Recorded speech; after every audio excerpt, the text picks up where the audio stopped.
Well, hello guys, and we're back, and it's time to wrap it up.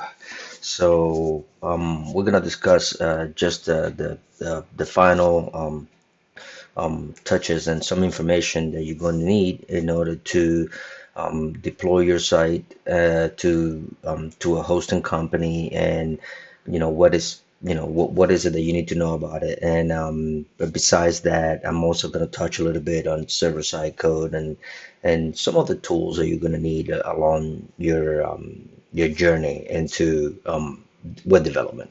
So I'm not gonna actually show how to deploy it to a hosting company or to a server.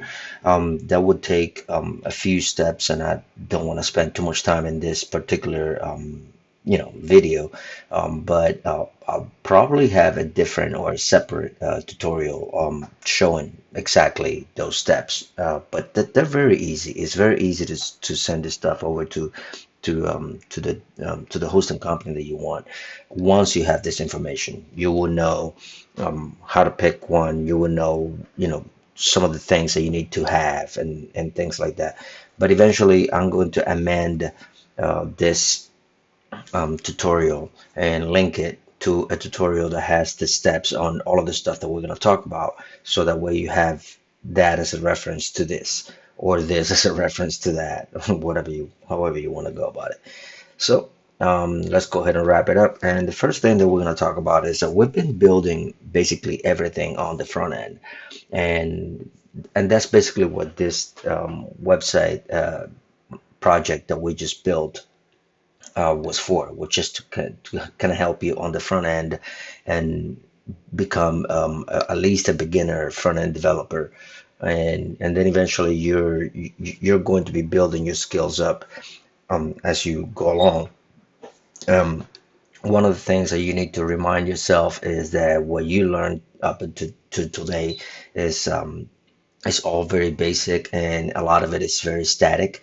There's no database, there's no server-side code.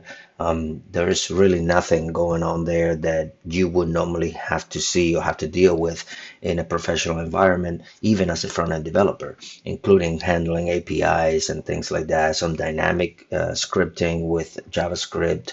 So there's a lot more involved in this, but as I make more tutorials, you're going to be able to deal with things like that. So just don't get discouraged that you're going to be stuck on some of the stuff. Just keep researching, keep learning from different people, not just myself, not just my own tutorial. Everybody has a different way to teach things. And to be honest, there are a lot of developers out there that are extremely good, people that I even learned from. And and now I'll admit I'm not the best educator. I'll try my best, but not the best teacher here, more of a doer actually. But hopefully, you've been able to learn some stuff that I, throughout this course. All right, so first thing we're going to talk about is we're going to talk about server scripting. So what is server scripting or server-side scripting? So like I said, everything you've built up to today is up to right now has been front-end code. However, every website needs server-side scripting. And server-side scripting is basically a portion of your site that you're going to write in a specific code that deals with the server, that is going to talk to the server. And the way this works is everything that happens on the front end. So for example, everything that happens on the front end here, right? A user enters some information on the contact page, and that information that is entered in the contact page needs to be processed on the server in order to be sent to another computer, this computer, into another computer. So when it's cross-referenced, when it's sending information from one computer to another, unless those two computers are linked together in the same network, which more likely that's not ever going to happen, because when you build a website, you build a website for the internet. That means you propagating all this information out to the world. So this is not just going to be from my computer to your computer. It's going to be from my computer to any computer, to thousands or millions of computer, whoever access your website. So in order to do that, you have to use the internet, obviously. And the internet, so once the code goes in the internet, it needs to be processed somewhere in a center location that is gonna send it back out to the internet after it has been already processed. So every information that I enter here on my computer goes through the internet to a hosting company that contains a server.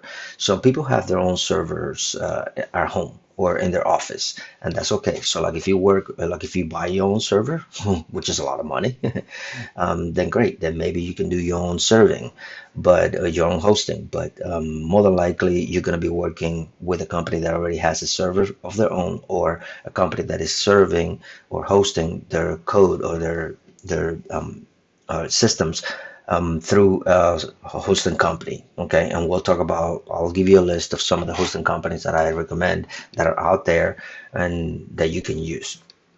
So once that server and that hosting company has processed the information that came in through the user that accessed the website on my on my local, not on my local machine, but on my website, right? That information gets right back out through the internet again to the other computer that is going to see it. Okay. And then that's how basically how server-side scripting. So all of the information that happens in here is going to be handled by a code that you're going to write in your website that is going to instruct the server on how to handle that information. Okay, so the front end code deals with what happens on your website, on the client side, on everything that the user is doing in the website, such as the way that it looks, the way that it feels, and a lot of the show and hide, and according to the how the user is handling the website, using the website, but everything that is going to eventually be stored, processed, and sent to another computer has to happen in the server, and then the server will then send it back out in the internet. So this is kind of like how the direction goes, and the same thing can happen backwards. So if this is a two-way binding communication, so if this is a website here putting some information through the internet that the server is going to process, send it back out the internet through the internet to another user. The user is going to see it, do something else with it, submit it, and when it submits, it also repeats this process backwards. It sends it right back to the internet to the server. The server processes it all over again, sends it back out on the internet and back to my computer or to any computer. So this doesn't work in a linear way. This works with as many computers as they are attached to the server, basically, or as many computers as there are accessing this website, right? So that's basically in a nutshell how server-side scripting works. So now, which languages are used for this? There are a plethora of them. I mean, there are a bunch of them, but the most common ones out there are going to be ASP, C Sharp, Java, JavaScript. If you're gonna use the Node.js portion of it, not the one that I showed you earlier, which is plain JavaScript, and Perl, PHP, but not the way we used it. The way we used it is basically we used the we used at 0.1% of PHP for view rendering, but PHP is in fact a server-side language that is used to talk to the server. Okay, and there is a lot more that we didn't discuss in PHP because, to be honest, I'm not a PHP developer, but there is a lot more involved in there, and that's what it's mainly used for. And then you have Python, you have Ruby, and you have a lot more. Really, you do. You have so many more. But these are the most common ones that people are using on a daily basis. And if you ever want to, decide to make that change from front-end development to server-side development, and you want to become a back-end developer, server-side developers are also called back-end developers. So it's just a matter of what you want to call it. But most people call it back-end developers. So if you ever want to become a back-end developer, these are the languages that you want to look into. Okay, anything from Python to C Sharp to PHP, those are going to be really good to know. ASP.NET is really big also, and and then Ruby and Perl, they're okay. I mean, they're common, but I don't see a lot of Ruby or Perl developers out there in the professional world. At least I haven't met that many of them. I'm not saying that these are not popular. I'm just saying there is a lot more action going on out there with C Sharp, PHP, Python, and ASP.NET. And then JavaScript, to be honest, is it's although it can be used as a server-side language, a backend language, it's not really used that much for professional development. You could use it for a small website if you wanted to, but most times most people don't use Node.js to run the backend development. Okay, so besides having a server-side language to talk to the servers, okay, there's also another piece that you need to know, which is the database. Okay, so when you have a database, you have control of the content of the site in a more dynamic way. The way we used our project, the way we built our projects, we made everything static. We have every little piece of information on the site was static. And that's okay for a small website. But for a bigger website that you're going to be dealing with a lot of content that is going to be changing constantly or altered, deleted, added more to it, things like that. Let's say, for example, you're building an e-commerce store and you're selling I don't know, microwaves. Okay, and you have five microwaves in of one particular style, and all of a sudden you sold one. Well, now you need to show on your website that you don't have five, that you have four, and it will be impossible to have to go every time you sell one to have to go to your website and change that five to a four. That will be crazy. That would take forever, especially when it's a very busy website.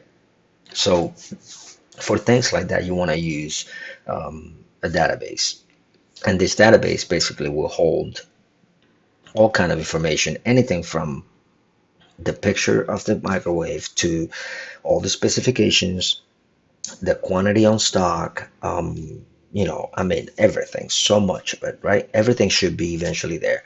And then you have a script with a language that handles databases, and then with this script you will be able to then code it into your website so that when someone clicks on a button with front end code, the server side code, let's say Python, for example, will say, hey, database, um, go over there and, you know, do a -1 on this particular thing that I just sold.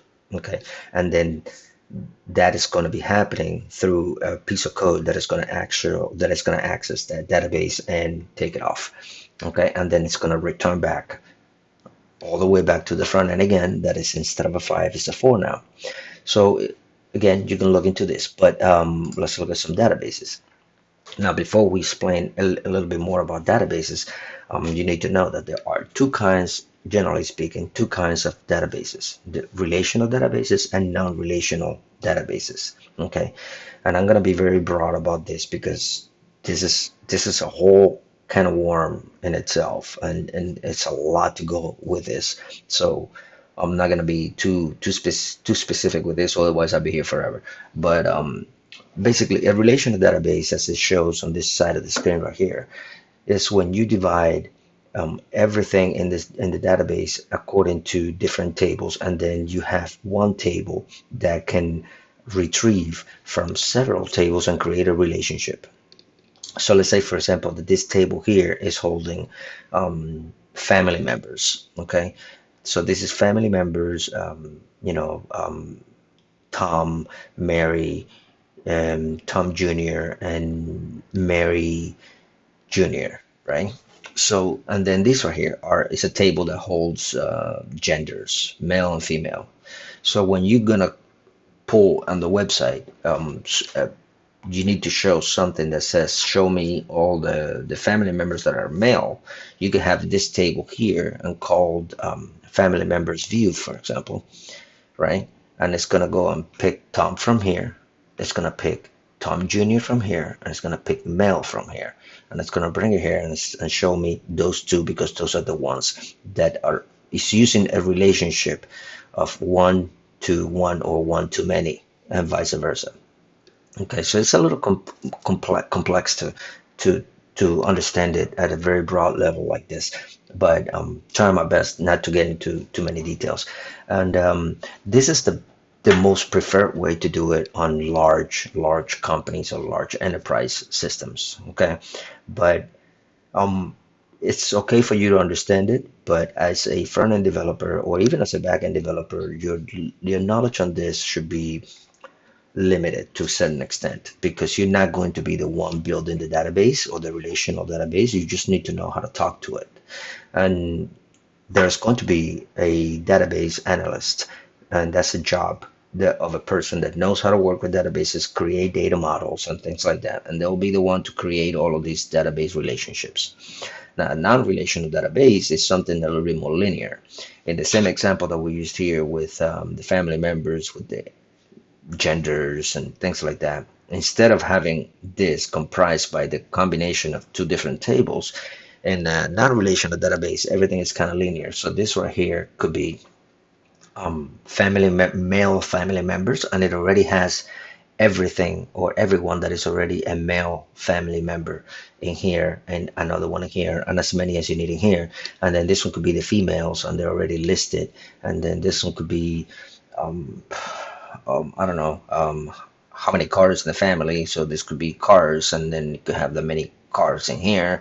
So everything is already broken apart in the structure that you're going to need. So this requires a defined structure that you're going to use on the front end. This is more like a mixed bowl of data that you can make your data as you go by picking from different tables and making your own. Okay, so that's a relational versus a non-relational database. Oops, sorry.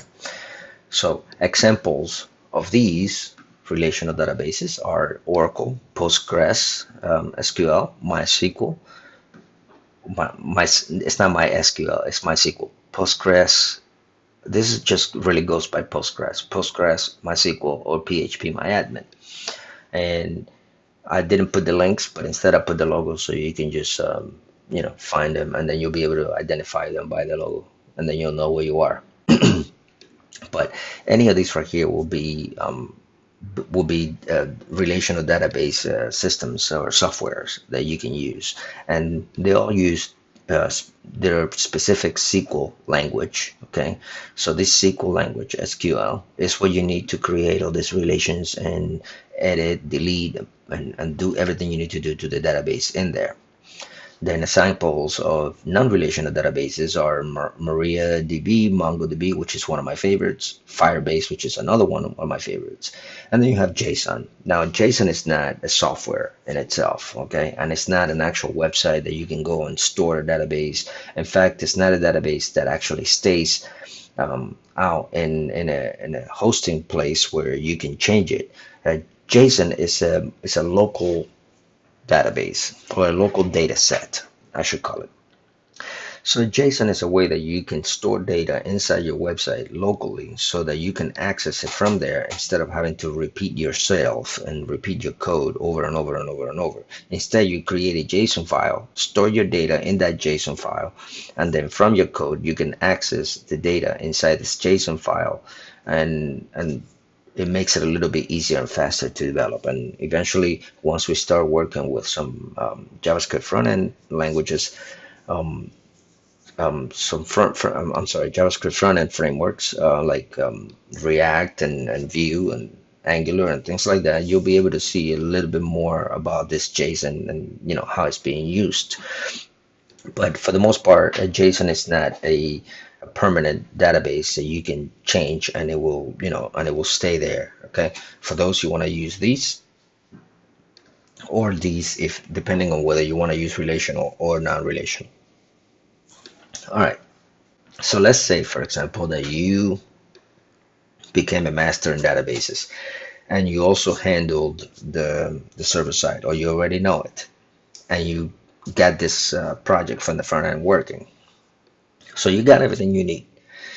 Everything at this point is kind of still living in your website, in your machine, right? You need to put it out there in the internet. So the first thing you're gonna need is you're gonna start researching some hosting companies and a domain and things like that. Okay, so these things are the ones. These are the ones that are going to be putting your stuff out on the internet. It's kind of like a phone, right? You could buy a phone, an iPhone, and it won't do anything for you. It would just be like a small computer in your hand, but nothing that you can do with it. You need to have service on it, right? You need to go call Verizon, and then Verizon needs to give you a number, right? A phone number. So a domain Picture a domain to be the phone number and Verizon to be your hosting company. So starting with domains, like I said, picture domain to be your phone number. So a domain is basically a physical address in the internet. So when you say codingnet, codingnerd.net, right? That's a physical address for for a website that lives in that domain, and no one else can live in there. Only one website can live in that particular address, in that particular domain. Okay, and you can buy a domain from a lot of different domain registrars, which many of them are actually hosting companies themselves. Okay, and the cost of these are very simple. I mean, they're very small. They're cheap. It could go as cheap as like even $1 for the year for a domain, or you could end up having to buy a very fancy one for thousands of dollars. But most likely they're going to be pretty cheap. They can be secure or unsecure depending on the license. So if you notice in front of the domain, you're going to have an HTTP, which is an unsecure extension to it, but then it can also be HTTPS, which is a secure one. Now, if you wanted to have a secure license on your domain, most hosting companies are going to sell it to you for an X amount of dollars. And I don't know exactly how much it is, but it varies.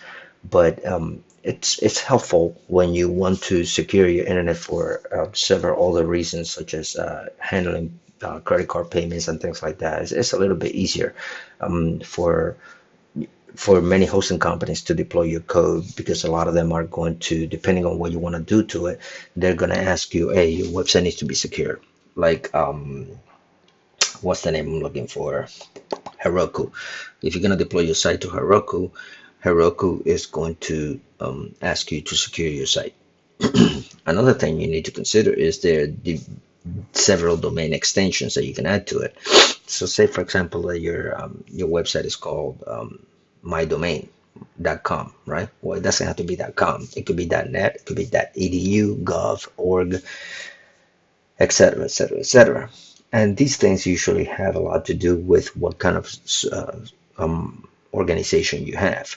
So the most common ones for regular public websites are going to be .com and .net. But if you're more of an educational type of entity, you want to use .edu. If you're a government entity, you're going to be using .gov. And if you're a nonprofit, you're going to use an org. Or if it's a business, a biz. But this is iffy. I will still use this as a business. Either one of these two. For many of these, you need to have a special license in order to buy them, but sometimes not. Okay, so it just really is a matter of preference. It doesn't really do anything to your code, but I always like to go for .com, only because if I give my website name to somebody for, hey, just go check out my website, instead of telling them, oh, go to my great website.com, right? They don't have to remember the .com. All they're gonna have to remember is my great website, blah blah blah, and they'll kind of like know when they go to the site, they'll automatically think of it as .com. It's the first one that comes to mind, even if they forget which one. But if it's already taken and you really like that domain name, you can just use it as a .net if it's available.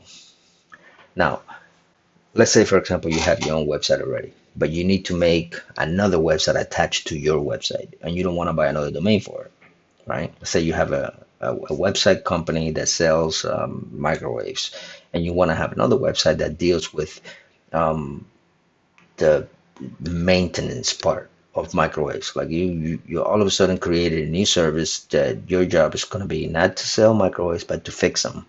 Instead of creating another website and putting it in a separate domain, you can create a subdomain in your company, in your hosting company, sorry, and call it, for example, maintenance or fixing or whatever, right? In the same domain. And then you can access it like this. So if this was www.microwaves.com, it will say www.maintenance.microwave.com, and it will still access it. You won't need to buy this domain, because this is a subdomain to the domain that you already own. Okay, so you're kind of borrowing the domain and attaching um, another address in it. Okay, it's like putting an extension on your house, like adding another um, in-law suite or a back house, something like that. Okay. All right. Now, say you already bought the domain. Now it's time to host it. Okay. So you're gonna start researching some hosting companies, and this is really a matter of preference. All of these work pretty much the same. It's just a matter of which one you feel more comfortable with. I did use SiteGround for a while, and then they started to become a little expensive. And I used HostGator as well, and customer service was kind of iffy. And I used GoDaddy a lot. Never used Emotion or DreamHost. I've used Bluehost before, and then there are other ones that you can do free.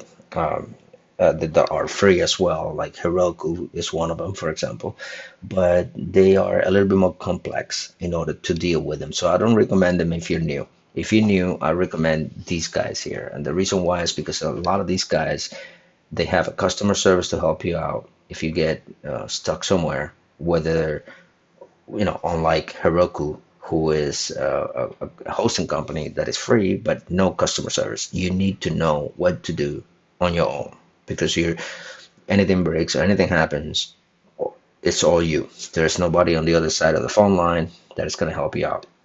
And they don't have databases or anything like that. These guys have a database already installed. They have PHP installed. They have, if it's Linux or they have whatever, MySQL installed if it's going to be a Microsoft server. So there's a lot to go with this, okay? Plus they have a cPanel as well for you to do your code transfer and all that stuff, okay? All right, so speaking of code transfer, once you already bought your or rented, I should say, because it's a yearly subscription. Once you already rented your domain and rented space in your hosting company, you're gonna need to transfer your code, right, from your machine to the server. So there are two ways to do it. You can either use a file manager or you can use a cPanel. The cPanel is what is already built inside your hosting company. Okay, they already have it there for you, and there will be a way for you to enter your cPanel, enter your root of your folder, right, where your company's going, your domain is, and then you're going to basically upload, just like you upload to Facebook, for example. You're going to upload all your code exactly in the same way that you have it in your computer, and it takes a little while, and that's fine. And then once it's there, it's gonna take a little time to propagate to the through the internet, and eventually it'll be alive. But the bad thing about the cPanel is that you have to log in every time you need to access it. So if you need to change anything to it, you're gonna have to, when you come back to it, go through the whole username and password and all that, and navigate to the cPanel and do all that stuff. But the good thing about it is that you can access it from any computer because it's not in your machine; it's in the hosting company, in the hosting company. So you could be in your home computer and access your cPanel and do any changes you need to do, or you could be at your cousin's house in vacation and something happens and you need to go check it out. You'll be able to use his computer and use the internet to log in and fix whatever you need to fix. That is not something that you already have in that you only have in your local machine at home. And there's also a way to control other features and server settings, but only if you know what you're doing. If not, I suggest not to mess with it. Okay. Now the file manager, which is basically, there's a lot of them out there, but the one that is most trusted, or that I trust the most, I should say, is FileZilla. Okay. So FileZilla, and you can download this online. It's free. You can download it, and then once you download it, it's going to ask you to connect to your hosting company through an FTP client. So you're gonna go first before all of this happens. Before you actually can put your code in here, you're gonna go to um,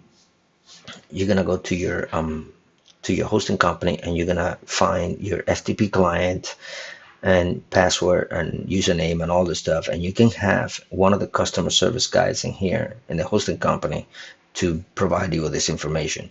Then you're going to bring all this stuff to FileZilla in your computer, and you're going to put it all in there, create a connection, and connect directly to your website on the hosting company.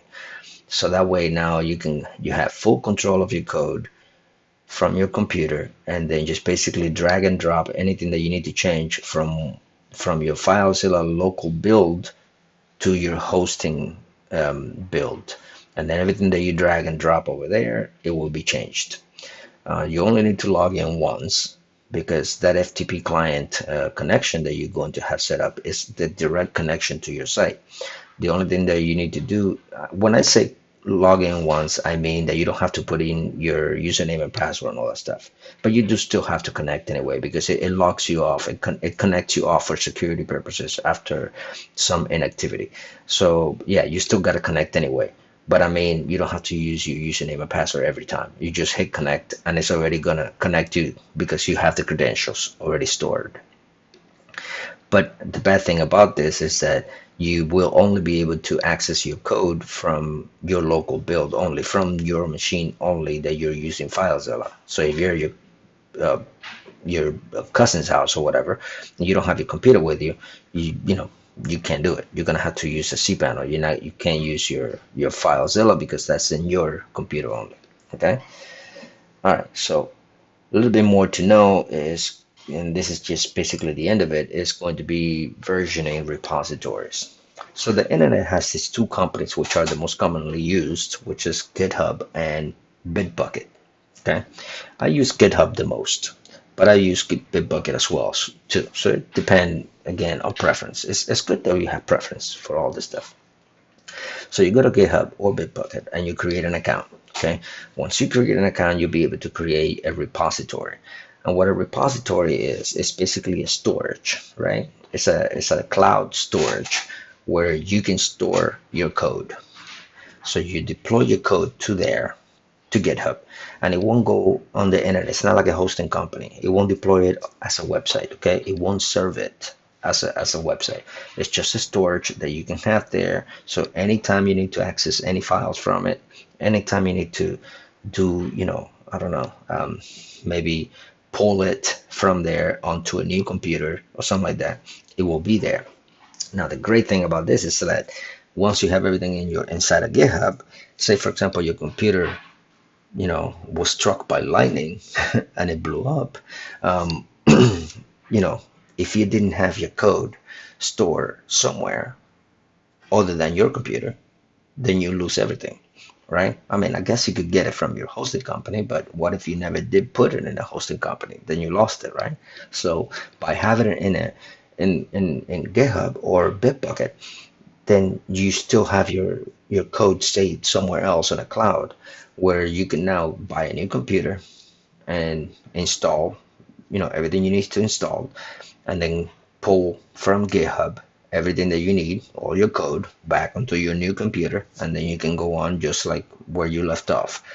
But there is a lot of code that needs to be done for that to happen, and eventually I'm gonna make um, a, a a repository for that. I mean, not a repository. I'm gonna make a tutorial for that.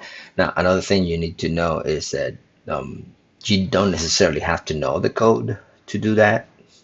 You know, pushing your code to GitHub or retrieving your code from GitHub.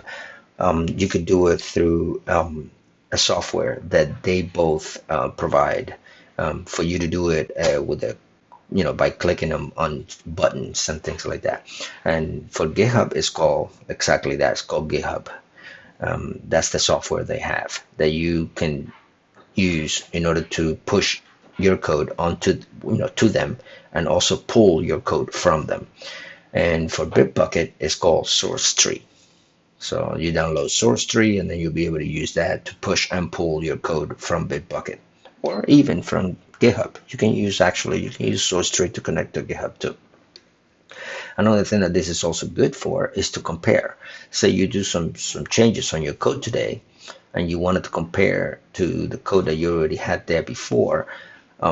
You'll be able to see in the and I'll probably just show you quickly if I have time. You're gonna be able to see the code. I probably won't have time, so never mind. But you'll be able to compare your code from the new code to the old code inside of your software and see what changes are gonna happen. Also, the person that is gonna retrieve the code that you pushed to GitHub, right? Let's say you're working with another developer, you'll be sharing your code with other developers that have access to your repository. So if Tom is working on a website with you, he'll log in, he'll have access to your code, and then he'll pull your code, right? And now you both have the same code and you're both working on the same code. Well, as soon as you push new changes to the code to GitHub, he's going to get a notification that says the new code has been pushed.